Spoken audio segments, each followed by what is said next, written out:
Hello दोस्तों, कैसे हैं आप सभी। आई होप कि आप सभी स्वस्थ होंगे, मस्त होंगे और अपने अपने काम में व्यस्त होंगे। और आज हम बात करने वाले हैं ग्लैम गर्ल की और उनके पति ऋषि की, जिनका खुद का यूट्यूब चैनल है बीइंग ऋषि के नाम से। और उन्होंने फाइनली बीइंग ऋषि पर जो है वो ग्लैम गर्ल के आरोपों के बाद अपना वीडियो जो है वो अपलोड कर दिया है। वीडियो बहुत बड़ा है, तो हम बहुत बड़ी वीडियो की बात नहीं करेंगे, हम मेन पॉइंट्स की बात करेंगे। हम बात करेंगे कि कैसे बीइंग ऋषि ने जो है वो बहुत सारी वीडियो डाली थी अपने यूट्यूब चैनल पर, और बहुत कुछ जो है उन्होंने इनडायरेक्टली कहने की कोशिश की थी। उसमें उन्होंने अतुल सुभाष के केस के बारे में भी बात की थी कि किस तरह से जो एक महिला है, जो एक औरत है, शादीशुदा औरत, अगर वो चाहे तो कानून का गलत इस्तेमाल करके आदमी को जो है वो मानसिक रूप से प्रताड़ित कर सकती है और इस स्टेज पर ला सकती है कि सामने वाला जो शख्स है वो कुछ कर गुजरने की कोशिश कर जाए। तो उन्होंने ये जो 3-4 वीडियो थे उसमें कहीं पर भी उन्होंने अपनी पत्नी का जिक्र नहीं किया था, लेकिन उनकी बातों से, उनके वीडियो से सब ये समझ चुके थे कि ये वीडियो उन्होंने अपनी पत्नी के लिए ही बनाई है, क्योंकि सभी को पता है कि दोनों का सेपरेशन का जो है वो चल रहा है, कोर्ट में चल रहा है। दोनों जो है अलग होना चाहते हैं, बहुत जल्द जो है उन दोनों का तलाक हो जाएगा। अब चीज़ें जो हैं तब और ज़्यादा यू टर्न लेती है जब ग्लैम गर्ल खुद वीडियो बना के सामने आती हैं और कहती हैं, मतलब बहुत सारे आरोप लगाती हैं ऋषि पर, ऋषि की फैमिली पर।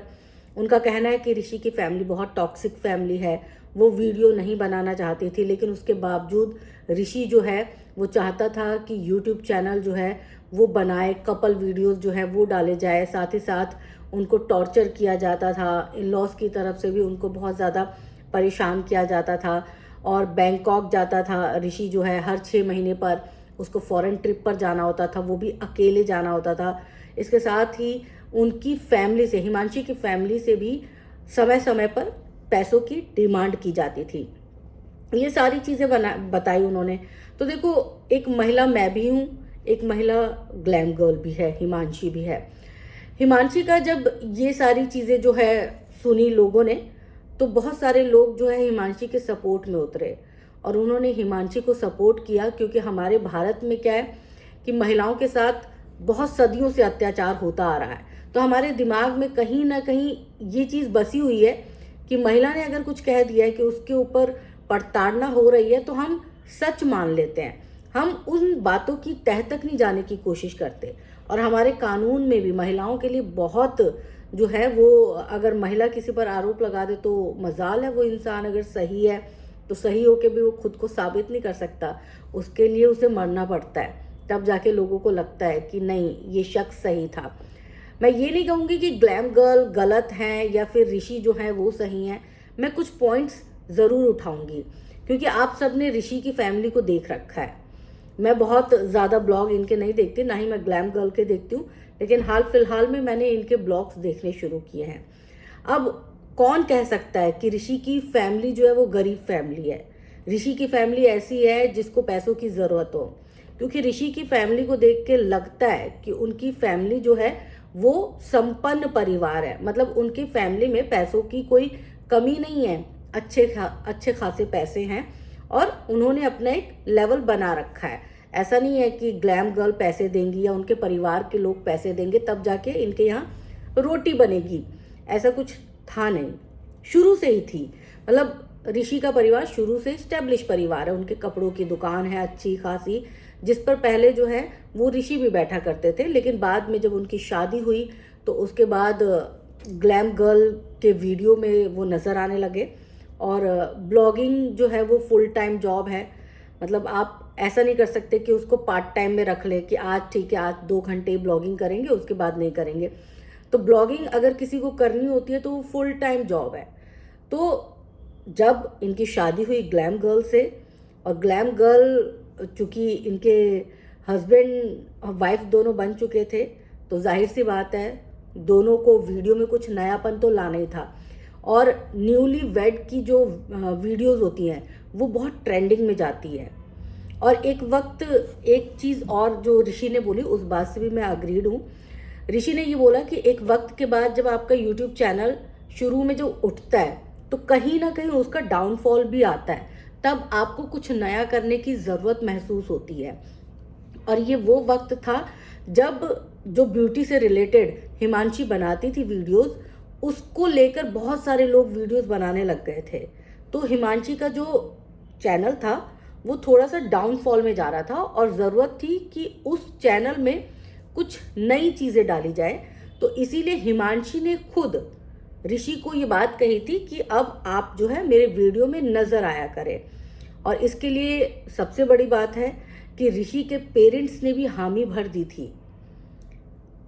कोई भी पेरेंट्स जो है इस बात के लिए तैयार नहीं होता, हमेशा लड़कियों को कॉम्प्रोमाइज़ करना पड़ता है।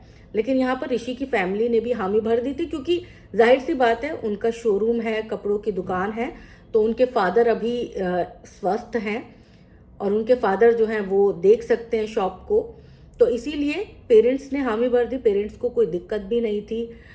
और दूसरी चीज़ जो मतलब कहा गया कि बार बार पैसे मांगे जा रहे थे, बार बार पैसे मांगे जा रहे थे, तो जैसा कि प्रूफ ऋषि ने दिखाया है कि उनके अकाउंट्स में ही पैसे आते थे। कुछ ऑडियोज़ भी उन्होंने अपनी वीडियो में चलाई है, उसके मुताबिक जो है हिमांशी के अकाउंट्स में ही पैसे आते थे।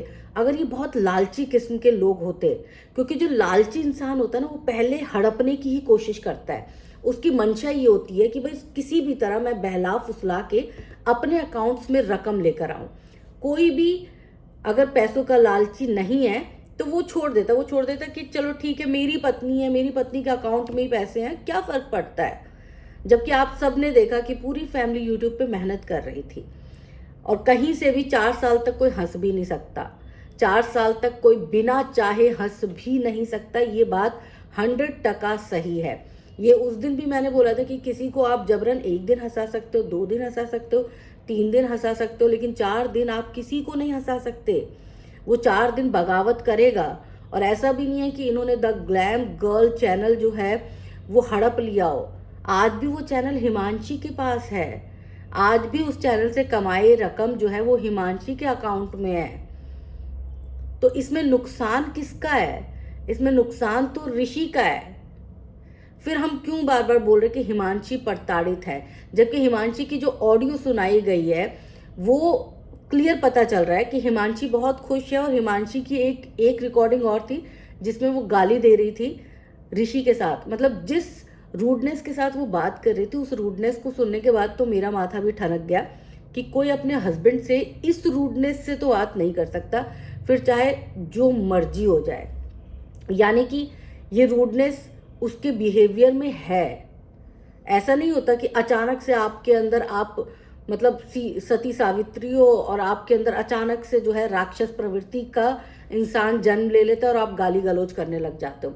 ऐसा नहीं होता। वो आपकी डेली रोजमर्रा की जिंदगी में जो गालियां होती है ना वो आपके मुंह पे आती ही आती हैं, आप कंट्रोल नहीं कर पाते। आप 10 मिनट के वीडियो में कंट्रोल कर सकते हो, 10 मिनट के वीडियो में आप शरीफ बनने की कोशिश कर सकते हो, लेकिन जब आप घर में होते हो, वीडियो आपके सामने नहीं बन रहा होता, तो आपकी लैंग्वेज वही होती है जो आप बचपन से सीखते हुए आ रहे हो। तो वो वाली वीडियो से पता चल रहा था कि हिमांशी जितनी शरीफ बनने की कोशिश कर रही है उतनी शरीफ है नहीं। लोगों के आंखों में धूल झोंकने की जो कोशिश की जा रही है वो सच्चाई नहीं है, सच्चाई कुछ और है। देखो, हमेशा 2 पक्षों को सुनना चाहिए। हमने उस पक्ष को भी सुना, हिमांशी को भी सुना। हिमांशी ने बहुत सारी ऐसी बातें बोली। हिमांशी ने एक जगह ये भी बोला कि मेरा पति जो है हर 6 महीने पे बैंकॉक जाता है, मेरा पति जो है हर 6 महीने पे फॉरेन ट्रिप पे जाता है, क्योंकि उसको जो है वो मी टाइम चाहिए होता है। तो ठीक है, मी टाइम क्या गलत है? सोलो ट्रिप पे जाना चाहता है, सोलो ट्रिप पे जाना कुछ गलत नहीं है आज की डेट में। मैं भी जाना चाहती हूँ सोलो ट्रिप पे। मुझे भी लगता है कि यार मैं अपने हस्बैंड के साथ जा जा के बोर हो गई हूँ। क्यों? एक होता है माइंडसेट होता है, मुझे सोलो ट्रिप पे जाना है। सोलो ट्रिप पे इसलिए नहीं जाना कि मैं अपने पति को धोखा देना चाहती हूँ, नहीं, बस मेरा मन है कि मैं सोलो ट्रिप पे जाऊँ, खुद इंजॉय, अपने आप में इंजॉय करूँ मैं। तो इसमें कुछ गलत नहीं है। तो इसमें कहाँ से आप सबको गलत लगा? ऋषि की मुझे यहाँ पे बहुत सारी बातें सही लगी। भाई, ऋषि कोई भिखमंगे परिवार का तो नहीं था जो वो पैसे मांग रहा था। और पैसे अगर चाहिए होते तो ग्लैम गर्ल के साथ जो वो काम कर रहा था, यूट्यूब में काम कर रहा था, तो भाई उसके भी एफर्ट्स तो थे ना, उसके भी एफर्ट्स थे, वो भी जो पैसे है वो ले सकता था, लेकिन जब वहाँ नहीं लिए तो फिर आगे क्यों लेगा वो पैसे। और ग्लैम गर्ल के लिए, क्योंकि उसको नीचे रहना पसंद नहीं था अपने इन लॉज के साथ, क्योंकि होता है यूट्यूबर के लिए एक अलग से जगह चाहिए होती है, क्योंकि उनको ब्रांड शूट करने बहुत सारे काम होते हैं उनके, तो उसको ऊपर उसके लिए घर बनवाया इन्होंने। इतने सारी एफर्ट्स डाल रहा था पूरा परिवार। मैं ये नहीं बोलूँगी कि पूरी तरह से क्लीन चिट ऋषि को मिल जाए, नहीं, ऋषि की भी कुछ ना कुछ तो गलत आदतें होंगी, कुछ ना कुछ गलत बात तो ज़रूर होगी, लेकिन ऐसा नहीं है कि हिमांशी की गलत बात नहीं है या हिमांशी टॉक्सिक नेचर की नहीं होगी। हिमांशी की बातों से ये लग रहा था कि हिमांशी को बिल्कुल भी बर्दाश्त नहीं है कि उसका पति जो है किसी और के साथ टाइम बिताए, फिर चाहे वो उसके माँ बाप बहन ही क्यों ना हो। और ऐसी बहुत सारी लड़कियों के साथ प्रॉब्लम होती है, मैंने खुद देखा अपने आसपास। उनको ये बुरा लग जाता है कि मेरा पति क्यों बैठा है वहाँ पर, मेरा पति मेरे पास क्यों नहीं आ रहा। वो खुद अपने परिवार के साथ तो कंफर्टेबल होती हैं अपने मायके पक्ष की तरफ, लेकिन वो बिल्कुल नहीं चाहती कि उनका पति अपने परिवार के साथ कंफर्टेबल हो। बहुत लोगों की नेचर होती है, बहुत लोग जो है उनको लगता है मेरा पति मेरा ही है, वो फैमिली की तरह ट्रीट नहीं करती हैं, फिर वो ऐसा लगता है कि ज़मीन कब्जा रही हैं। तो हो सकता है ग्लैम गर्ल की भी ये आदत हो, क्योंकि उनकी जो ऑडियो सुनी है उसके बाद तो किसी को भी लगेगा कि भाई इसी तरह की नेचर की होंगी हिमांशी, क्योंकि हिमांशी इतनी भी साफ सुथरी नहीं है। हिमांशी को अगर हिमांशी एक तरफा इल्ज़ाम लगा रही है तो ऐसा नहीं है, हिमांशी में भी बहुत सारी जो हैं वो कमियां हैं, खामियां हैं, और कहीं ना कहीं वो महिला कानून जो है उनका गलत इस्तेमाल कर रही हैं। आप सब कमेंट करके बताइएगा आप सबको क्या लगता है, क्योंकि मुझे ऋषि की यहाँ पर बहुत सारी बातें सही लगी हैं। बहुत सारी बात उन्होंने जो है वो आरटीआई जो फाइल होती है उसका पूरा स्टेटमेंट दिखाया है। अब हिमांशी को अपना जवाब देना पड़ेगा, क्योंकि इस तरह से तो हिमांशी अपने आप को जो है वो पाक साफ करके निकल भी जाए, किसी परिवार को प्रताड़ित भी कर ले, ऐसा नहीं हो सकता। वाईटी पर आपको इतना प्यार मिला, इतना प्यार मिला, लोगों ने आपको इतना प्यार दिया है, आपके 4 मिलियन से ज़्यादा के फॉलोअर्स है। जब आपकी शादी हुई थी तो आपकी 2 मिलियन फॉलोअर्स थी। 2 मिलियन फॉलोअर्स करने में आपके परिवार ससुराल वालों का बहुत बड़ा हाथ रहा है, उनका कंट्रीब्यूशन रहा है, आपके पति का रहा है, एडिटिंग से लेकर सारी चीज़ें सोचने तक उनका भी कहीं ना कहीं कुछ ना कुछ 10% तो रहा होगा कंट्रीब्यूशन।